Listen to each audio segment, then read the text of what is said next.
Assalamualaikum. Selamat datang di dapur Konita Motekar.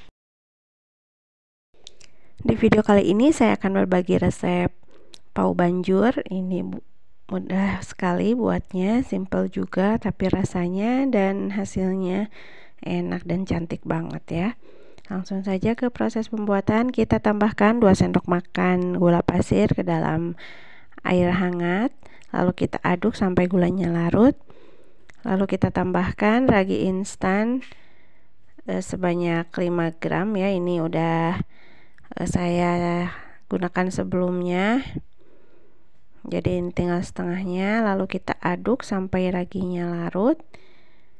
Lalu kita diamkan kurang lebih 10 menit sampai timbul buih-buih ya. Sambil menunggu kita campurkan tepung terigu protein rendah dengan vanili bubuk. Kalau tidak ada vanilinya bisa di skip ya teman-teman. Lalu kita tambahkan juga baking powder 1/4 sendok teh. Lalu kita aduk-aduk. Baru kita tambahkan larutan raginya ya. Ini sudah muncul buih-buihnya ya, berarti raginya aktif.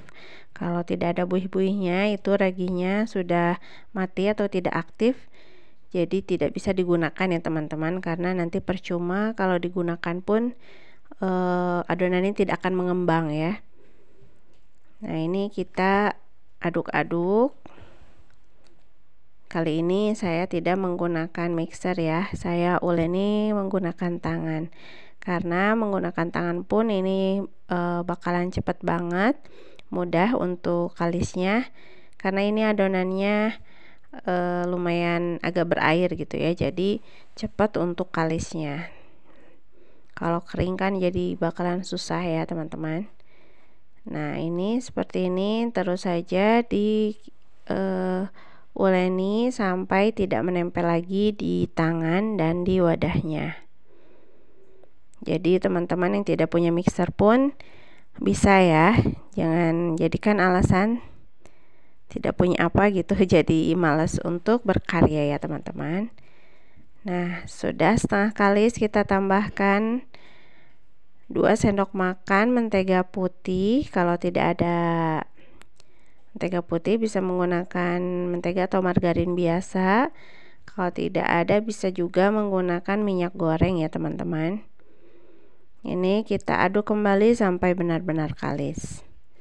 Oh ya, tadi lupa ya, tidak ke video penambahan garamnya ya.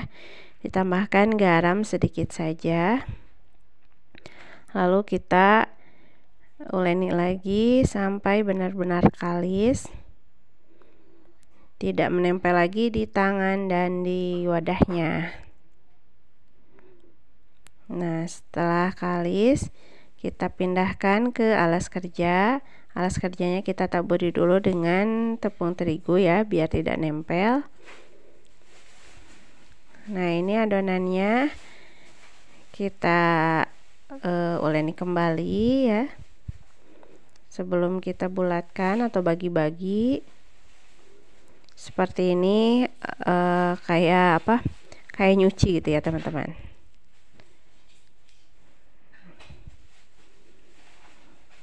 Kalau teman-teman mau menggunakan mixer juga boleh ya, itu akan lebih cepat lagi, mempersingkat waktu juga ya.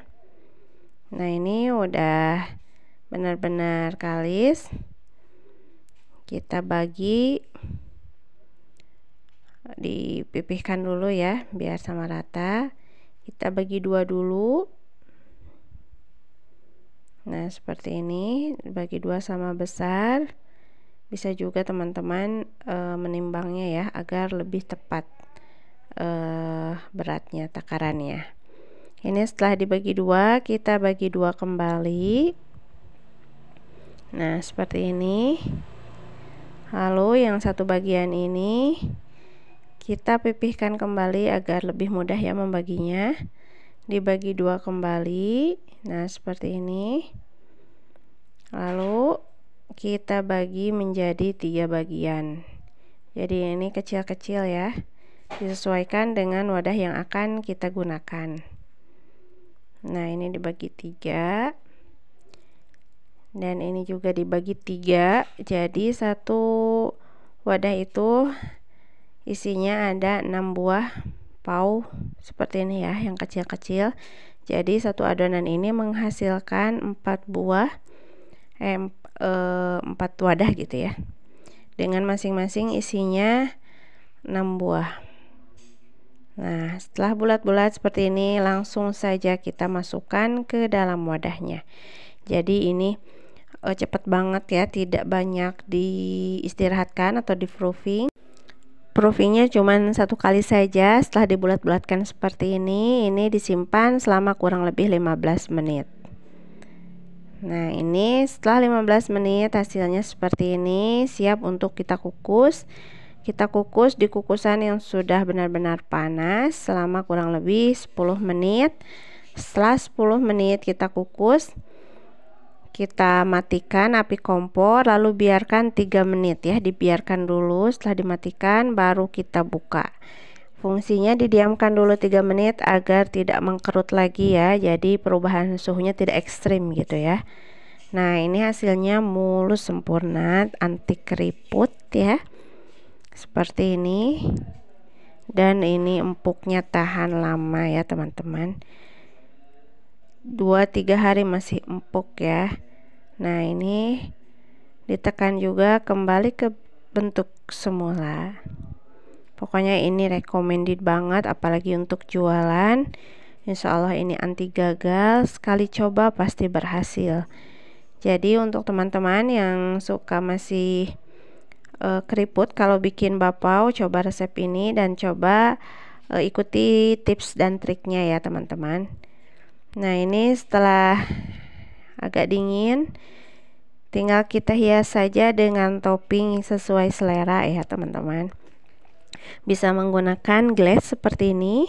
Ini saya gunakan glass coklat, lalu glass rasa green tea, atau menyesuaikan dengan stok yang ada di rumah teman-teman ya. Bebas ya untuk toppingnya. Nah, ini glass tiramisu.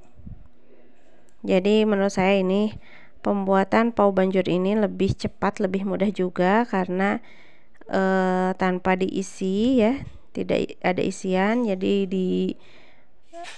dibanjurkan saja langsung seperti ini. Jadi lebih mempercepat juga ya kerja kita. Nah, ini bisa juga teman-teman menggunakan coklat blok ya. Saya ini menggunakan coklat blok yang putih diwarnai dengan pink dan biru,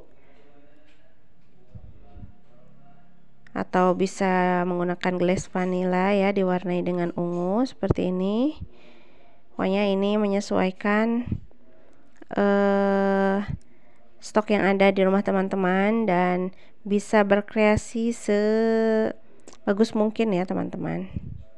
Nah, ini untuk menghiasnya bisa menambahkan irisan stroberi atau almond, kacang almond ya. Ini pumpkin seed atau biji labu besar, labu kuning besar ya. Jadi bisa bebas berekspresi ya teman-teman. Lalu bisa dengan seres.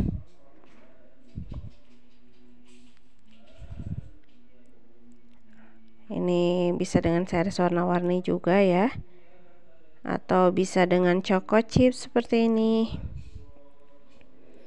Pokoknya kalau untuk topping bisa menyesuaikan dengan selera dan stok yang ada di rumah teman-teman. Nah, ini dan yang terakhir kita tambahkan trimit warna-warni biar lebih bagus ya, jadi semuanya beragam ya. Apalagi untuk anak-anak ini bakalan menggoda banget. Ini dia hasilnya. Selamat mencoba teman-teman. Semoga videonya bermanfaat. Jangan lupa subscribe. Terima kasih sudah menonton.